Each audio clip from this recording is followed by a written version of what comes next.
Mesdames et messieurs, bonjour et bienvenue à vous. Aujourd'hui, je vous propose de nous arrêter sur une situation professionnelle, mais dont les conséquences, ou plutôt les ondes, perturbent indéniablement le personnel. Vous vivez un conflit avec votre hiérarchie, ce numéro d'On se dit tout est pour vous. Ensuite, n'oubliez pas, notre interview santé portera sur ces nouveaux soins approfondis, PRP ou mésothérapie. Qu'est-ce qui fait quoi? Eh bien, le tout avec le docteur Saad Emaddine. Restez avec nous pour les détails.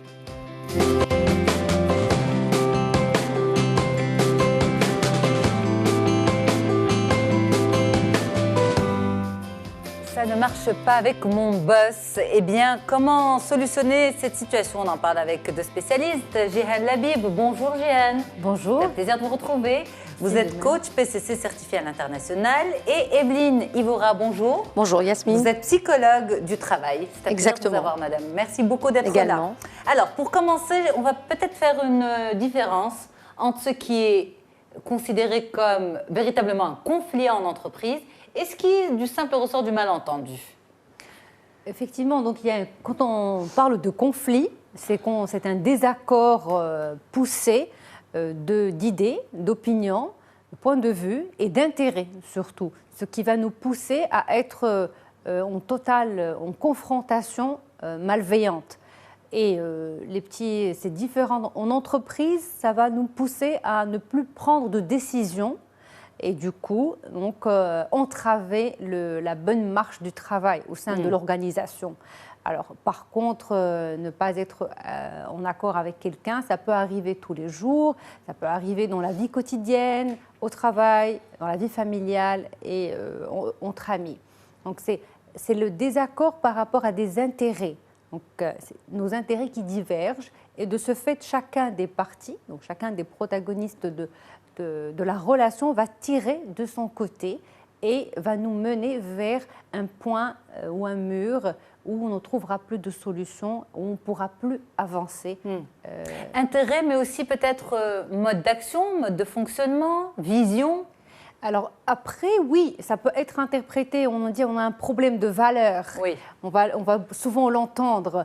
On ne s'entend pas sur notre façon de voir les choses, effectivement, surtout quand il s'agit par exemple de départements, de managers, d'un CEO et de ses directeurs, où c'est important de voir le monde à travers la même fenêtre. Oui, et quand on se retrouve face à cette situation, où chacun va camper sur sa position, et où il n'y a pas de terrain d'entente et de consensus, donc faire l'effort d'aller et faire des pas pour aller vers l'autre, effectivement, on peut aussi rencontrer des situations conflictuelles.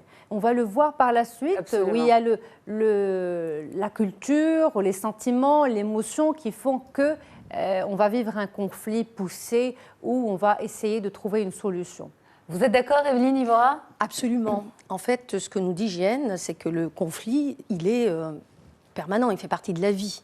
Je pense qu'on ne pourrait pas envisager même un processus de vie sans qu'il y ait ces phénomènes qui peuvent être aussi assimilés à des crises.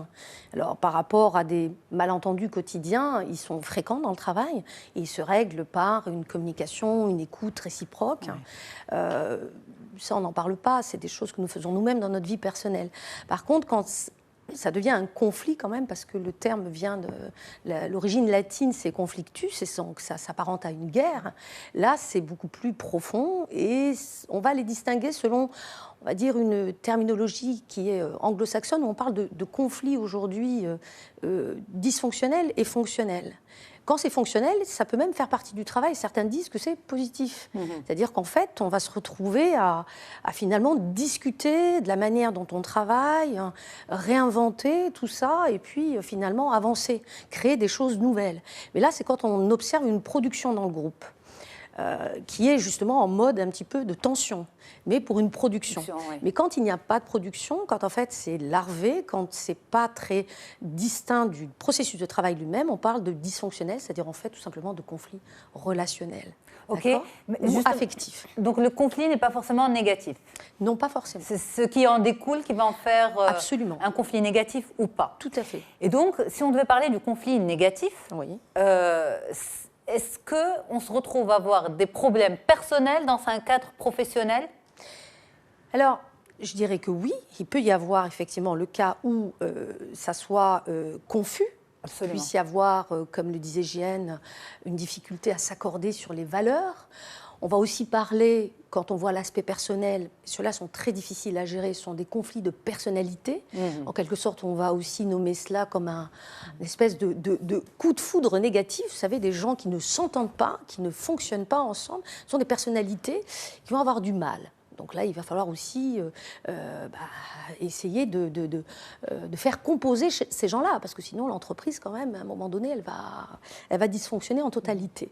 Et oui, sur cet aspect personnel des choses qui sont compliquées à gérer, mais disons qu'il y a des conflits négatifs aussi sur le côté professionnel, tout simplement. D'accord. Hein, c'est-à-dire que quand il y a un problème dans l'organisation de travail, très souvent, en fait, il faut voir les choses comme ça. Il y a la partie vraiment organisationnelle. Si elle dysfonctionne, si les choses ne sont pas claires, si les attributions ne sont pas claires, les périmètres, comme on les appelle, problème. Également dans le management. Aujourd'hui, on travaille énormément le conflit au niveau professionnel par l'accompagnement du management, parce que c'est en fait lui qui est, je dirais, la source possible de l'amélioration des relations au travail. Ou la source possible des conflits. Des conflits, voilà. Dans le côté positif, on va améliorer.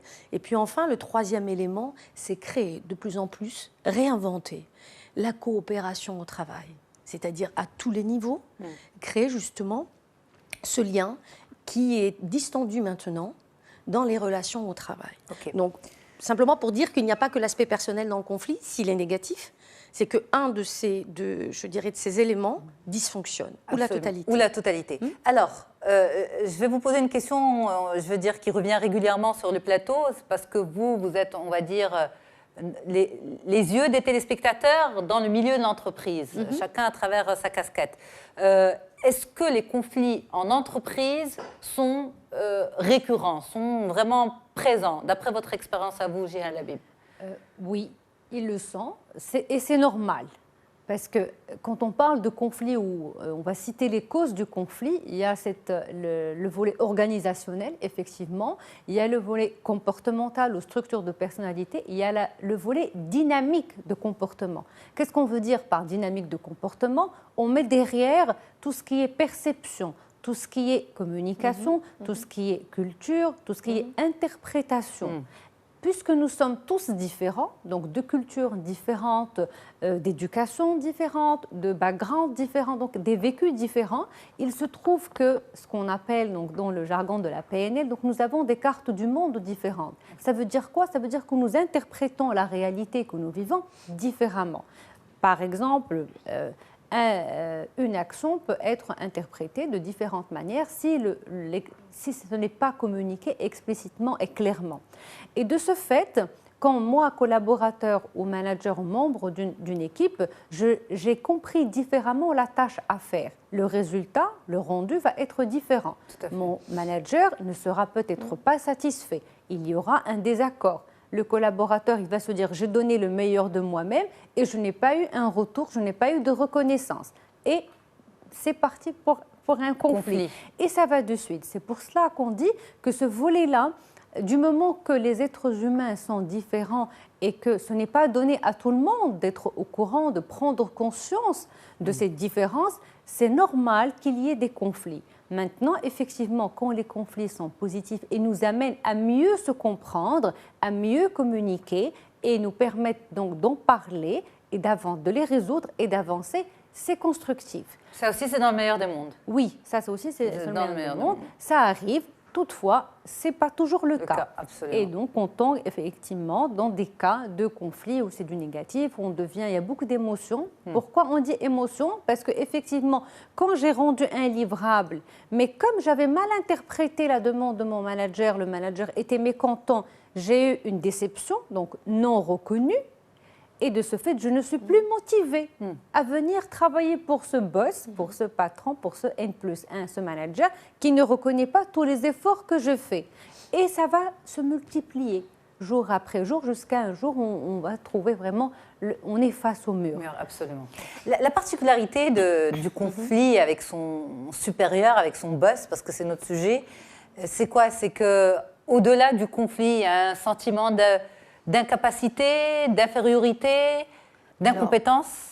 Ça dépend de la nature du conflit, bien évidemment, mais disons que c'est celui qui est le plus difficile à traiter. Absolument. Que ce soit peut-être du côté aussi, bien sûr, du manager, parce que très souvent, on se place du côté du collaborateur, puisque nous parlons de plus en plus de souffrance au travail. Hein, Oui. Voilà, donc là, il est quand même clair aujourd'hui et notoire, et des travaux se font de plus en plus. Ici, nous démarrons en Europe, c'est depuis 40 ans qu'on y travaille, pour même faire reconnaître des maladies professionnels qui sont aujourd'hui le burn-out, mais ce n'est pas encore reconnu. Donc voilà, donc quand on se place très souvent dans la logique du collaborateur, il y a beaucoup de souffrance au travail. Donc ce n'est pas aisé, ce n'est pas facile. Et donc dans cette relation, déjà je dirais qu'il y a presque une différence, un décalage de position, n'est-ce pas? Du côté du manager, il y a tout de même un positionnement hiérarchique, un positionnement de responsabilité, un engagement aussi de pouvoir accompagner son collaborateur. Et c'est une source de pouvoir. Donc il y a quand même une différence de place entre le collaborateur et le manager. Donc voilà, donc on peut avoir ce sentiment effectivement d'être de facto en mode supériorité, dominance, et en mode de subordination. Aujourd'hui, on parle de collaborateur, mais tout de même, on emploie encore le terme subordonné. Hein. On parle de collaborateur, mais peut-être que la mentalité est toujours, intègre toujours l'aspect du subordonné. Tout à fait, selon les cultures d'entreprise, absolument. Donc oui, pour répondre, je dirais que c'est un fonctionnement qui se prête déjà, de par la relation, à d'éventuelles, de toute façon, sources d'insatisfaction. De la part du manager qui, lui, a des attentes, comme le disait Jeanne, de résultats, et donc va s'adresser à son collaborateur sur la tâche, normalement, et pas sur l'aspect personnel et sur l'affect, mais le collaborateur, selon, je dirais, sa perception, hein, son mécanisme psychologique, peut le prendre à titre personnel, déjà, et donc se retrouver très facilement en sentiment de souffrance, d'impuissance, etc. Voilà. Qu'est-ce qui fait justement qu'un collaborateur prenne ce qui peut être communiqué par son N+1 dans un cadre professionnel pour éléments personnels?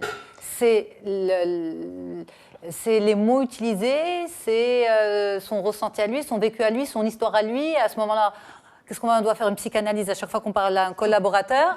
Non. Vous voyez ce que je veux dire? C'est parce que le manager aussi est un petit peu... il est un peu bloqué dans cette situation. Alors aujourd'hui, de toute façon, je pense que grâce à toute cette vulgarisation quand même des outils de développement personnel et de connaissance de soi, les gens sont de plus en plus quand même avertis de comment faut-il communiquer pour bien s'entendre. Mais cela dit, nous restons des êtres humains et c'est d'abord avec, je dirais, le vecteur de la personnalité que l'on s'exprime. Donc on va le regarder avant de regarder certaines techniques, mais on va le regarder de ce point de vue-là. Donc en fonction de la personnalité que j'ai, si je suis dominant ou pas, je vais avoir quand même une manière de m'adresser à l'autre qui peut déplaire. D'accord ? Ensuite, on peut avoir des cartes de lecture qui sont par exemple l'analyse transactionnelle et qui nous renseignent de comment nous nous comportons vis-à-vis d'un adulte. Est-ce qu'on va le traiter, comme tout le monde maintenant commence à le savoir, avec un statut d'enfant, et donc je vais m'adresser à lui en le déresponsabilisant. Là, on s'approfondit vraiment, on va vraiment dans le domaine des spécialistes. Des professionnels oui, mais les gens, de la communication. Ça c'est vulgarisé, vraiment, beaucoup. Les gens savent, on leur parle de l'AT, l'analyse transactionnelle, ils comprennent très rapidement que c'est dans la constitution de la personnalité et on a différents, je dirais, niveaux dans cette personnalité en tant que parent, adulte et enfant, et on communique selon. D'accord. Et c'est vrai que dans l'entreprise, on devrait communiquer d'adulte à adulte d'abord. Et ça, je dirais, ça éviterait un certain nombre quand même de sources de mésententes, en fait, de malcompréhension. Alors ça, c'est l'analyse de la psychologue. Oui. L'analyse de la coach, justement. Qu'est-ce qui crée le plus souvent ce type de conflit et ce type de souffrance? Alors, en management donc, et aussi dans le coaching, qu'est-ce qui motive le collaborateur? C'est les besoins. On va revenir à la pyramide des besoins. Donc, premier besoin, c'est la sécurité. Donc, collaborateur ou manager, nous avons besoin de sécurité. Ensuite, en fait, premier, on va dire, pas vers le conflit, c'est aussi le changement. Qui dit changement, dit un changement de paradigme. Et la peur du changement, parce que j'ai peur de l'inconnu. Je suis à l'aise, je suis en confiance avec ce que j'ai l'habitude de faire. Quand le manager demande une nouvelle façon de travailler, une nouvelle structure ou un nouvel objectif, donc il y a du changement dans l'air. Et puisque je ne le connais pas, je vais sortir d'une zone de confort. J'ai plein de points d'interrogation, je risque d'avoir peur. Ça, c'est les premières, on va dire, sources de déstabilisation du collaborateur. Et du coup, je vais être méfiant vis-à-vis de ce que va me dire le manager. Ça peut créer aussi des prémices du conflit. Ensuite, qu'est-ce qui me motive vraiment à faire ce qu'on me demande de faire? Est-ce que j'y crois? Est-ce que je comprends ce qu'on me dit? Est-ce que ça a du sens? Il y a le rôle du manager, donc c'est l'accompagnement, le coaching aussi du manager qu'on porte et qu'on apporte aux managers, c'est les aider à donner du sens. C'est vrai qu'eux, ils reçoivent des objectifs, mais comment les transformer? Comment leur donner de la valeur pour tel ou tel profil de personnalité.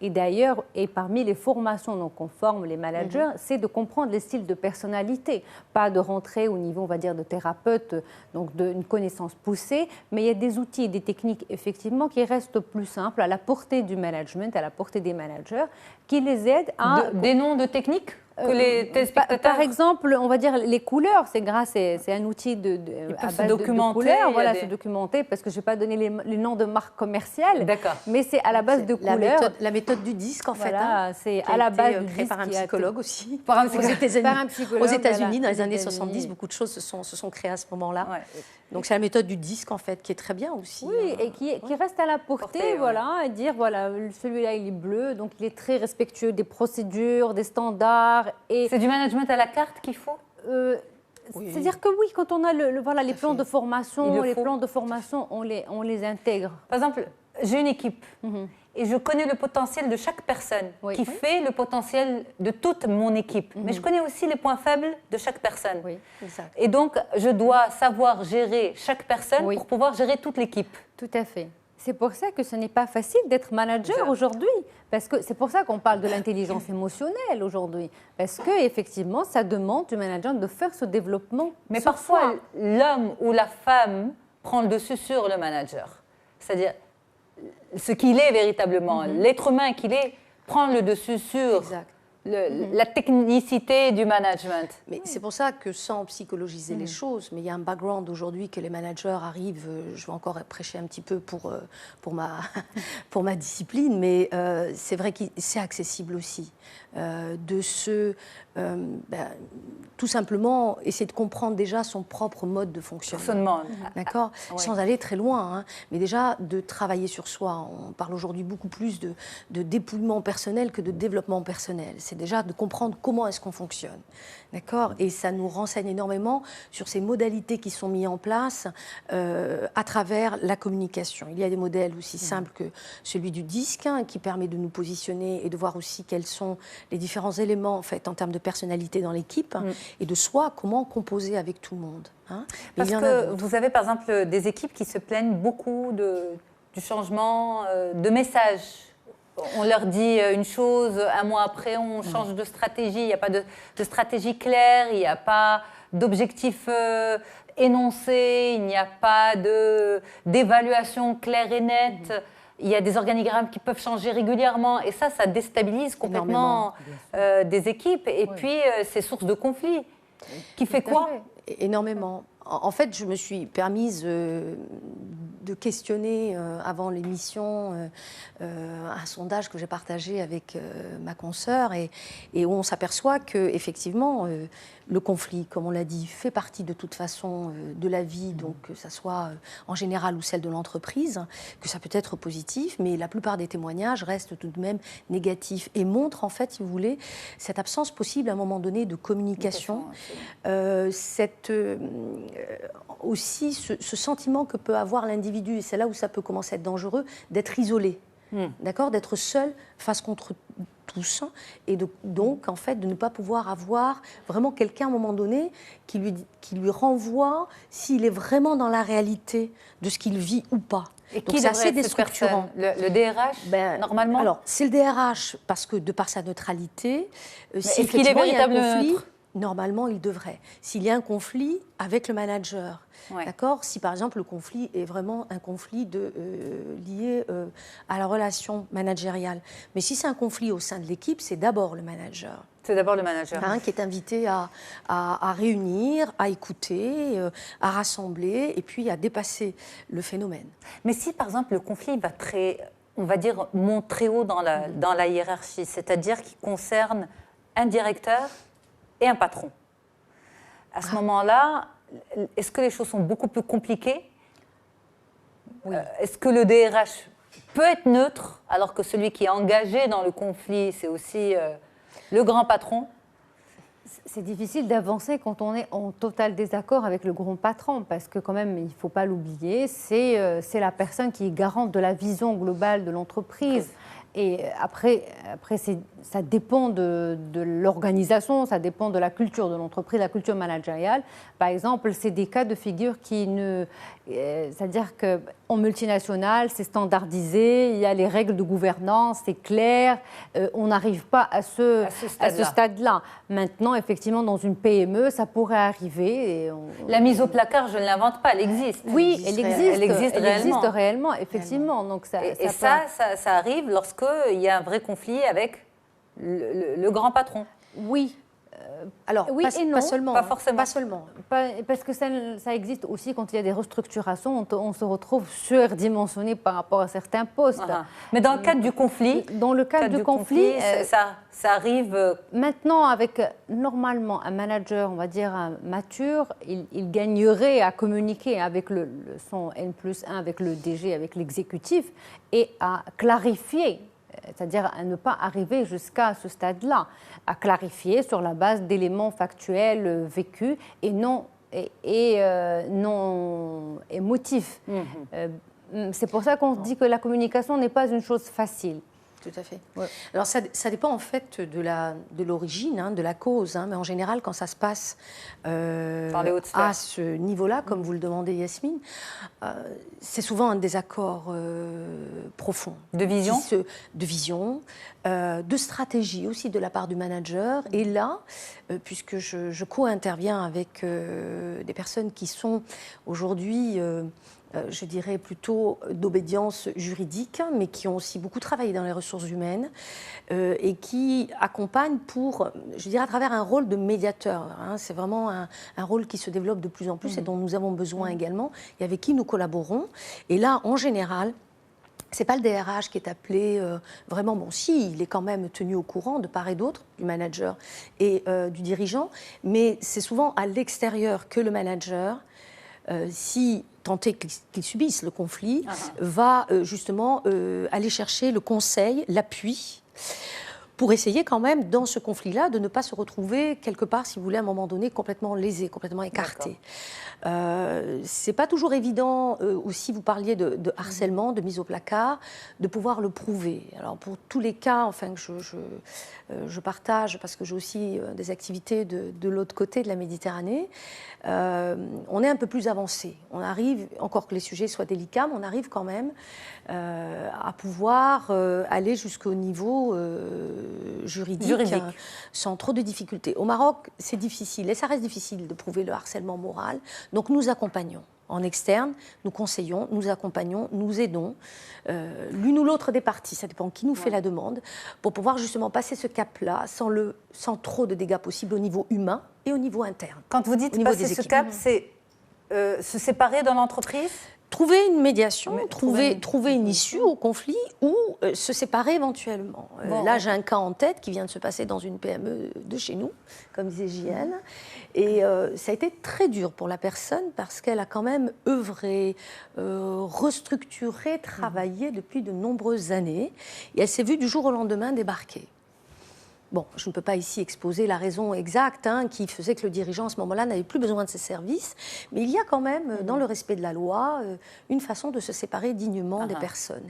Et là, c'était sans le respect de la loi que ça devait se faire. Donc bon, il a été bien conseillé pour pouvoir quand même aujourd'hui sortir indemne de cette situation. Où en fait, si vous voulez, en plus de subir le conflit, vous êtes re-questionné dans je dirais, le respect de vous-même et la reconnaissance de qui vous avez été pour cette entreprise. Absolument. Et ça, c'est très fort au niveau humain, voyez, de se sentir dépossédé et non reconnu de tout l'investissement qu'on a fait pendant un moment. Voilà. Alors, on a pris, on va dire, le plus gros conflit. On l'a exposé maintenant on va redescendre un petit peu. Au niveau des équipes Au niveau des équipes aussi, mais même avec ce boss, est-ce qu'il est possible de désamorcer un conflit?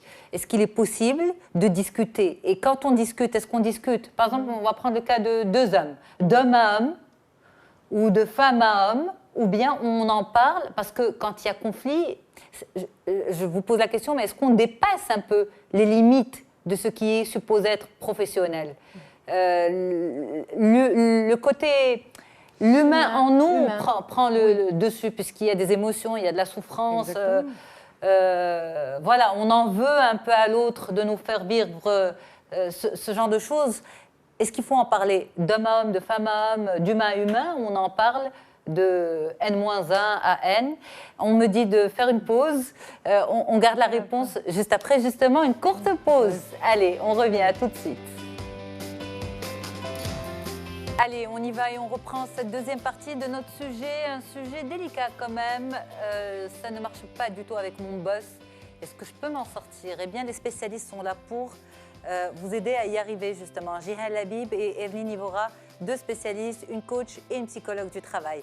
Donc, vous posez cette question. On a pris l'exemple vraiment quand ça va très mal avec son boss, quand c'est, on va dire, le grand patron de la boîte. Vous êtes un collaborateur, un directeur, et puis ça ne marche plus du tout et il y a conflit. Est-ce qu'il faut en parler d'homme à homme, d'humain à humain, ou bien il faut en parler de façon professionnelle et comment on fait fi de sa souffrance et de ce qui a pu être blessé en soi?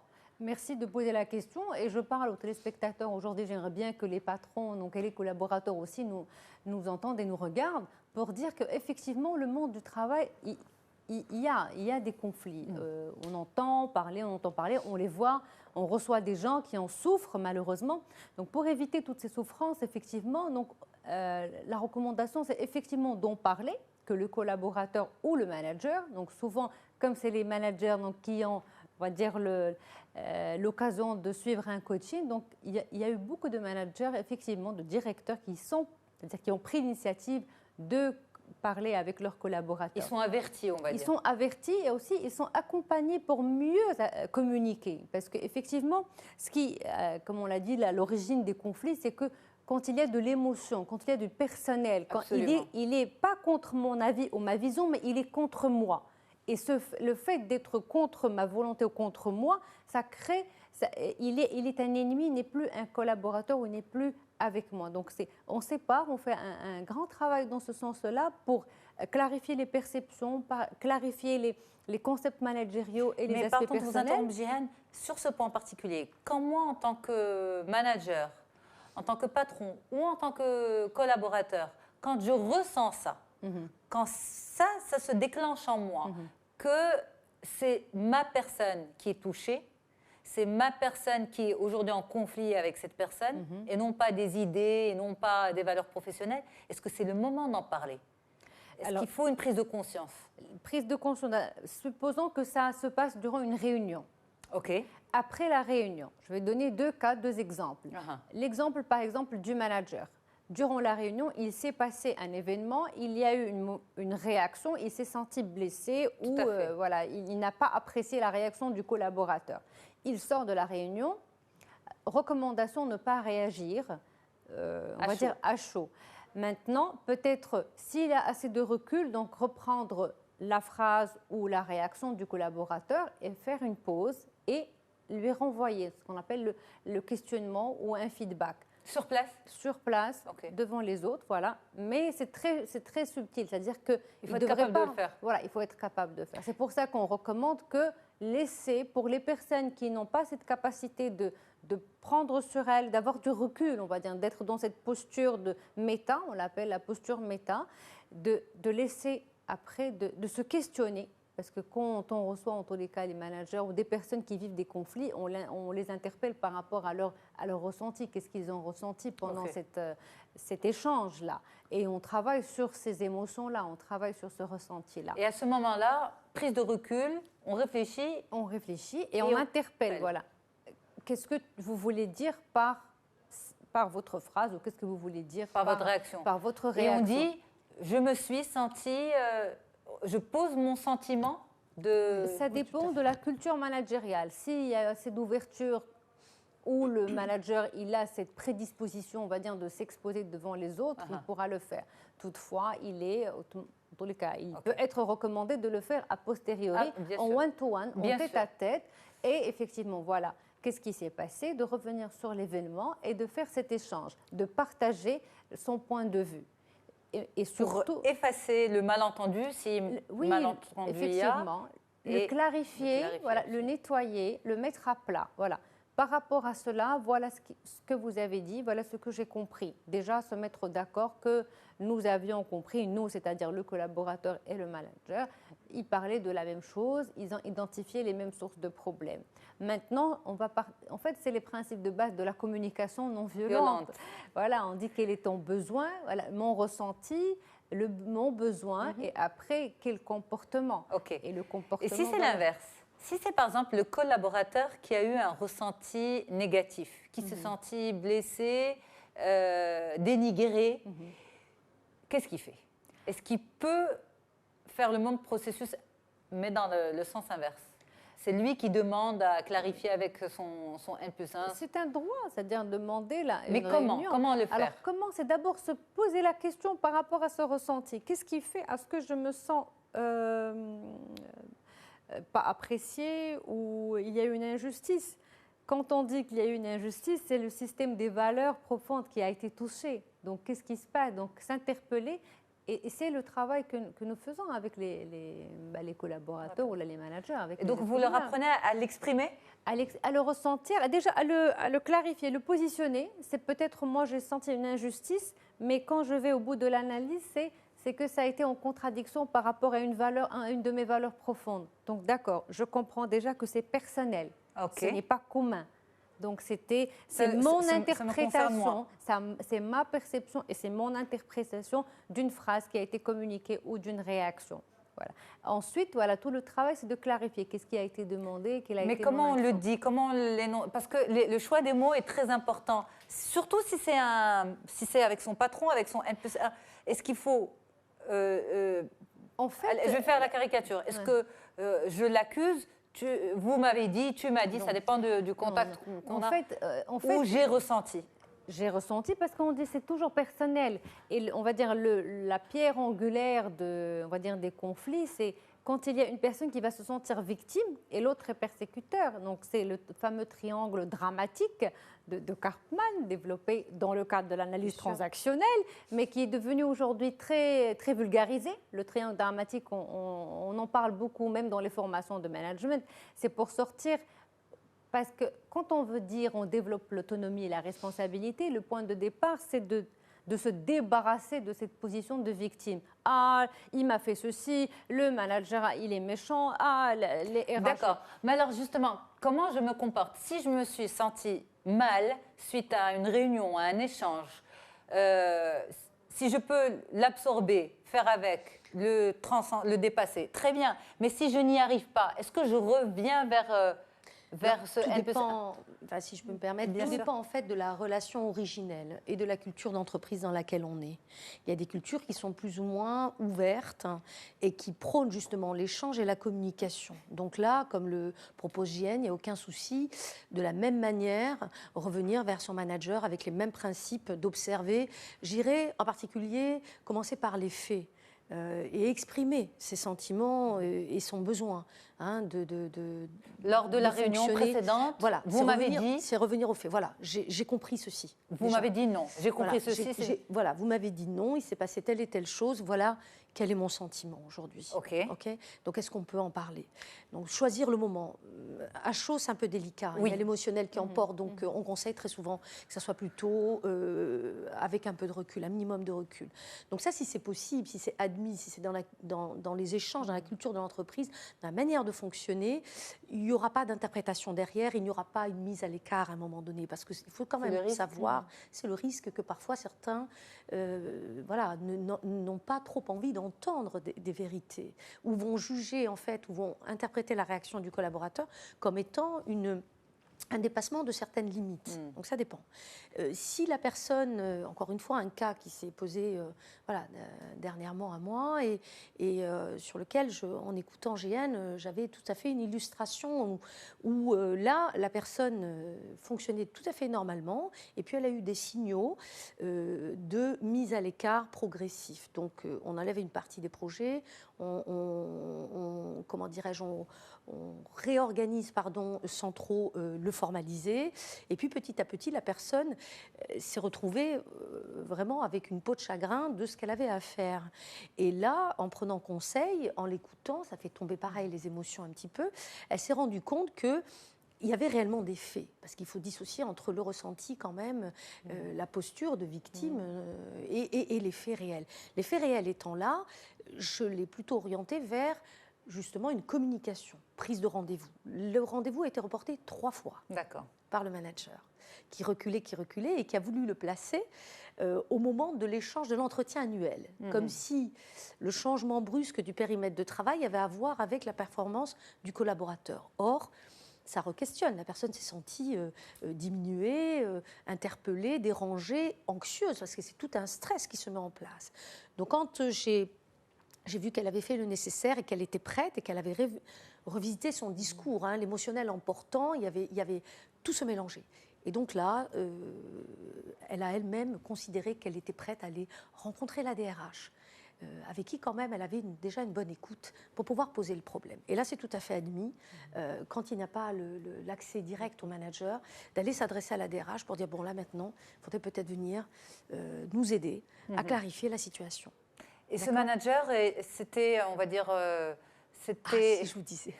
Non, on ne peut pas savoir qui c'est. Non, mais pas vous dire qui c'est, mais allez-y, pardon. Mais c'est un manager parmi tous les managers ou c'est... Alors, le plus haut niveau de... Alors, c'est un des plus hauts niveaux. C'est une personne qui est arrivée après l'intéressé, donc qui était dans la posture de se retrouver avec moins de travail, et qui a voulu, à un moment donné, qu'il y avait un conflit de pouvoir entre lui-même et son N+1. Dans le plus haut niveau de l'organisation. Donc, il a voulu s'approprier le travail de cette manager pour pouvoir prouver un certain nombre de choses et pour prendre un tout petit peu plus de territoire. Et voilà. Mais ce qui s'est produit en tout cas, c'est une anecdote de taille, c'est qu'il a voulu surtout créer des alliances autour de lui. Et donc, il a essayé de savoir si cette personne-là serait avec lui contre le reste. Quand elle n'a pas manifesté sa position, le harcèlement a démarré. Voilà. Mais ça veut dire quoi? Ça veut dire qu'il y a des moments où on ne peut pas trouver une solution? Ça peut arriver. Ça peut arriver? Ça peut arriver. Qu'il y ait des impasses, qu'il y ait des moments où justement ça soit le flou total. On va rapidement se sentir dépassé. Voilà, il y a une perte de sens. On ne comprend plus ce qui nous arrive. Il s'ensuit toute une kyrielle de phénomènes qui vont être justement les conséquences de cela, avec les insomnies, avec les prises de panique. Comment je me protège quand je suis dans cette impasse? Et il nous reste 1 minute pour répondre. Moi, ce que je préconise vraiment, et ce que je pratique aussi par ailleurs, c'est l'écoute avec un professionnel, auprès de qui on va pouvoir remettre tout à plat et trouver effectivement, je pense, la bonne manière, suite à vos questions, d'intervenir compte tenu de la situation, du contexte dans lequel on est à ce moment-là. Prise de conscience, effectivement, préparation et rester maître de ses émotions et se fier aux faits et à du concret. Parfait. Voilà. Mais j'ai vraiment envie d'ajouter que, et suite à toutes les réponses que j'ai reçues également, et franchement, je pense qu'il y a beaucoup de gens aujourd'hui qui sont conscients de la souffrance dans laquelle ils sont, mais qui ne prennent pas encore, qui ne font pas encore le premier pas, même en externe. C'est pas du tout par rapport à nos métiers, mais simplement pour dire, n'hésitez pas à consulter, même un médecin de famille est important. En tout cas, c'est une thématique à venir, parce que une fois que je suis dans l'impasse, qu'est-ce que je fais? Exactement. Ne pas rester seul, c'est le conseil. Pour sauver sa peau, comme on dit. Se protéger, se préparer à passer peut-être une période difficile de sa vie professionnelle et comment s'en sortir indemne ou plus fort. Absolument. après. Oui. En tout cas, voilà, on l'annonce, ça viendra sur le plateau d'On se dit tout. Merci beaucoup, mesdames, pour Merci vraiment cet échange. Jihad Labib, coach, et Evelyne Ivora, psychologue du travail. Merci. Moi, je Merci. reste avec les téléspectateurs pour la suite.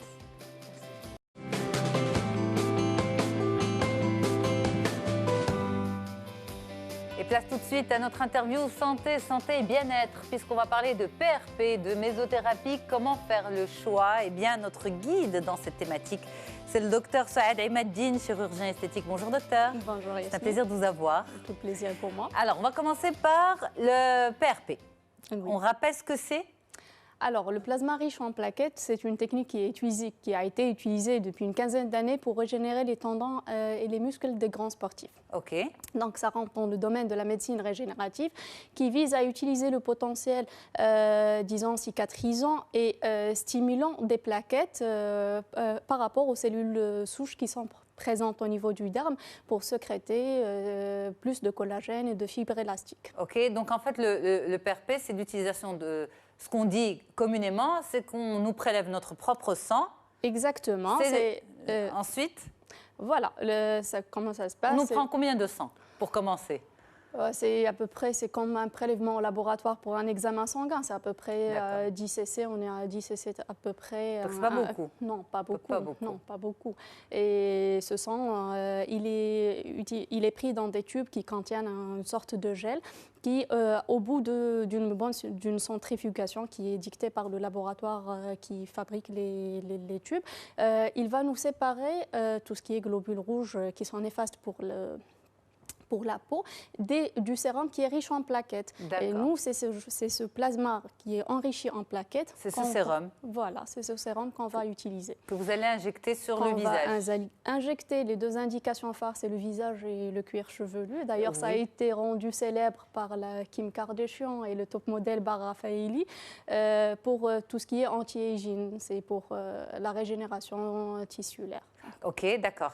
Alors, un protocole de PRP. Oui. Vous avez expliqué comment ça fonctionne, mais par exemple, un patient ou une patiente qui viennent vous le demander, c'est une seule séance, c'est plusieurs séances, un rythme bien spécifique. Comment ça fonctionne? Alors, pour dire la vérité, chaque centre il a son propre protocole. Mais disons, ce qui est communément admis, c'est en fonction de l'utilisation. Est-ce qu'on va l'utiliser au niveau du visage? C'est un processus de rajeunissement au niveau du visage ou au niveau du cuir chevelu. On commence par le visage. Voilà. En général, c'est 3 séances. On part à la base de 3 séances à 1 mois d'intervalle. Donc, pendant 3 mois. Une séance un mois, une séance 2 mois et une séance le 3e mois. Voilà, c'est le protocole qui est adopté par la plupart des médecins. Et ça donne quel résultat sur la peau? Alors, le résultat, en immédiat, ça donne, je dirais, ça donne un effet luisant, un effet, disons, un coup d'éclat. L'effet régénérant, il met un peu plus de temps pour s'installer, au bout d'à peu près d'un mois. Et ce qu'on remarque, c'est que la texture, pour l'avoir utilisé sur moi-même, c'est la texture, la résistance de la peau et, disons, le grain de peau, il est meilleur. Donc, OK, d'accord. Et quand vous parlez de régénérescence, ça veut dire quoi? C'est les ridules qui sont gommées ou ça n'agit pas sur les rides, sur les ridules? Il faut dire que au cours du vieillissement, je dirais pas au cours du vieillissement, le processus. Pas beaucoup, voilà, avec l'âge, disons qu'on fabrique moins de fibres élastiques et moins de collagène. Et ça se répercute au niveau de la peau. C'est là où on a un plus de relâchement d'une part, ou l'apparition des petites ridules. Et il faut savoir qu'au niveau du visage, au niveau de la peau de tout le corps, on a des cellules souches, c'est-à-dire des cellules qui sont là, qui ne sont pas encore différenciées. Le fait de mettre de la PRP, c'est ça l'effet qu'on cherche, oui, l'intérêt, c'est quand on met du PRP au niveau des cellules souches, ça va les stimuler à synthétiser encore plus de collagène, de fibres élastiques. Et ça se remarque sur la texture, la résistance de la peau. OK. Donc en fait, c'est une forme de prévention? Pour moi, pour les indications, j'aime bien le mot prévention, c'est anti-aging, c'est anti-âge. Idéalement, les protocoles qu'on conseille, idéalement, il faut le commencer vers la trentaine, 35 ans et le répéter une fois par an, justement, pour cet effet anti-âge. Ça prévient l'affinement de la peau. De la peau. D'accord. Voilà. Donc, 3 mois, un protocole de 3 mois, Oui. chaque année, pour vous, c'est l'idéal. Pour moi, c'est Idéal l'idéal. pour le PRP, visage. Oui. Il y a aussi l'utilisation du PRP cheveux. On va la mettre entre parenthèses parce qu'on on est axé visage aujourd'hui. Oui. Alors, on a parlé du PRP, on va parler de la mésothérapie aussi. On en entend beaucoup parler. C'est quoi? La mésothérapie, c'est une technique de médecine qui a été inventée par Pistor en 1952, qui vise à utiliser par le moyen d'injection au niveau de la peau, l'utilisation locale de produits localement au niveau de la peau. Ça a été utilisé dans les processus antidouleurs et depuis une vingtaine d'années, on a commencé à l'utiliser au niveau esthétique. Le principe est que, vous savez, toutes les crèmes, ce qu'on appelle crème hydratante, c'est des crèmes qui empêchent le dessèchement de la peau parce qu'avec l'âge, on perd encore plus d'eau chaque année et disons chaque 10 ans. Et le fait de mettre une crème hydratante, ça empêche la perte d'eau. Le principe de la mésothérapie avec les derniers cocktails qui existent, c'est de mettre de l'acide hyaluronique. Si vous avez entendu parler, c'est de l'acide hyaluronique. C'est un agent repulpant, hydratant de la peau avec tous les produits, vitamines, oligo-éléments, les facteurs. C'est des shots de crème en fait. C'est pas des shots de crème, c'est des cocktails pré-préparés, mais c'est vraiment un processus d'hydratation qui est profond au niveau de la peau parce que vraiment en pic, il y a différentes techniques, soit la technique classique à la seringue, mais maintenant on peut aussi utiliser le pistolet, le mésogane ou la microneedling par des petites fers de Apparemment, ça fait mal. C'est très supporté. C'est très supportable. C'est très supporté, mais bon, pour les plus douillettes, les patients plus douillettes, qui petite nature, on utilise une crème anesthésiante, mais c'est très supporté. Le protocole pour la mésothérapie, c'est quoi? Là aussi, une cure sur... Oui, tout à fait. Moi, la mésothérapie, franchement, je l'indique... si on est en retour après une agression de la peau, c'est-à-dire après le grand froid de l'hiver et surtout après les vacances d'été où il y a eu une bonne exposition solaire, où il y a eu la peau, elle est abîmée, agressée par déshydratée. Et le fait de faire un protocole, c'est à peu près, là aussi, chacun il a sa propre sauce, mais bon, pour moi, j'utilise 3 séances à 1 semaine, 10 jours d'intervalle et comme ça, on a un maximum, après la 3e séance, on a un maximum d'hydratation. Bien sûr, plus on met des séances, plus l'effet il est visible. Et puis un rappel tous les 2 mois, une sorte de soin pour la peau tous les 2 mois. D'accord. Alors, quel est l'intérêt de la mésothérapie? Qu'est-ce qu'on gagne? Est-ce qu'on gagne en rajeunissement aussi ou c'est véritablement juste un éclat, une hydratation profonde de la peau? Alors, il y a un Mais l'un ne va pas sans l'autre, peut-être. Exactement. Un éclat, c'est sûr. Un éclat, c'est sûr, une hydratation, c'est sûr. Mais ce qui était intéressant dernièrement dans une étude, c'est qu'ils ont pris des biopsies, des fragments qu'ils ont étudiés, et ils ont remarqué qu'en mettant aussi la mésothérapie à une synthèse d'un nouveau collagène. Donc nous, on le constatait, on voyait qu'après une cure de mésothérapie, les patientes, ils ont un bénéfice indéniable. Ils voyaient que leur qualité de peau elle est meilleure, qu'elle est hydratée. Pratiquement, ils n'ont plus besoin de mettre crème de jour, crème de nuit. Les gens de la cosmétique vont être fâchés, mais bon, mais on voyait vraiment que ça soignait leur peau. D'accord. Mais on garde le bénéfice combien de temps pour la méso? Pour la méso, moi, idéalement, tous les 2 mois, j'aime bien rappeler mes patientes juste pour qu'elles fassent une séance tous les 2 mois, tous les 2 à 3 mois. Pour préserver... Exactement, le capital d'hydratation. Parce que si on passe plus de temps, il faut reprendre le protocole pour gagner, parce que c'est un effet crescendo. Et pour garder le bénéfice, un petit rappel tous les 2-3 mois, ça fait du bien pour la peau. Alors, on n'a pas parlé du capital du PRP. On le garde combien de temps? À peu près, si on commence toujours par un traitement d'attaque pour les 3 mois et puis une fois chaque année ou tous les 2 ans, c'est en fonction chaque personne et les particulières. Mais Dr Souadeh Meddine conseillerait le PRP pour qui et la méso pour qui? Comme je vous ai dit, la méso, pour moi, c'est un soin de peau. C'est un soin de peau quand la peau elle est abîmée, asséchée. Je sais qu'il y a eu une agression, j'indique toujours. C'est un soin de peau. La PRP, je suis plus dans un processus de prévention, d'un protocole anti-âge. Voilà. Est-ce qu'aujourd'hui on a suffisamment de recul pour dire que le PRP, avec toute la notoriété qu'il gagne aujourd'hui, est véritablement efficace? Pour dire la vérité, PRP, c'est PRP et surtout médecine régénérative, c'est la médecine de l'avenir. Certes, nous, on remarque, disons, le côté clinique, on remarque qu'il y a un bénéfice pour les patientes. Les études actuelles, ils sont, disons, au tout début, disons, au stade 1. Mais je pense qu'il y a beaucoup à faire et qu'il y a beaucoup de techniques à développer. Et je pense que c'est vraiment l'avenir. Alors, il nous reste un tout petit peu de temps. On va en profiter pour parler du PRP cheveux. Vous dites que c'est efficace aussi pour le cuir chevelu. Exactement. Oui. Disons, PRP, c'est surtout les cheveux. Plus que la peau? Plus que la peau, c'est surtout le cheveu. Parce qu'on le remarque en mettant de la PRP, on sent que il y a automatiquement la qualité du cheveu qui est meilleure. S'il y a une chute de cheveux, disons, s'il n'y a pas les autres, il faut éliminer bien sûr les autres causes, il y a toujours une diminution de la chute et une stimulation de la repousse. Donc là, les effets sur le cheveu, ils sont documentés, ils sont certifiés, donc en fonction du nombre de séances, en fonction des individus. Mais, vous n'êtes pas le premier médecin qui me dit le PRP donne de meilleurs résultats sur le cheveu que sur le visage. Oui. Moi, comme je vous ai dit, je le réserve comme prévention, mais pas comme cure, si vous voyez la nuance. Mais je suis adepte qu'il faut le mettre en prévention une fois par an. Pour le visage. Pour le visage. Et la méso? La mésothérapie, il faut être régulier parce que c'est vraiment, elle hydrate, surtout.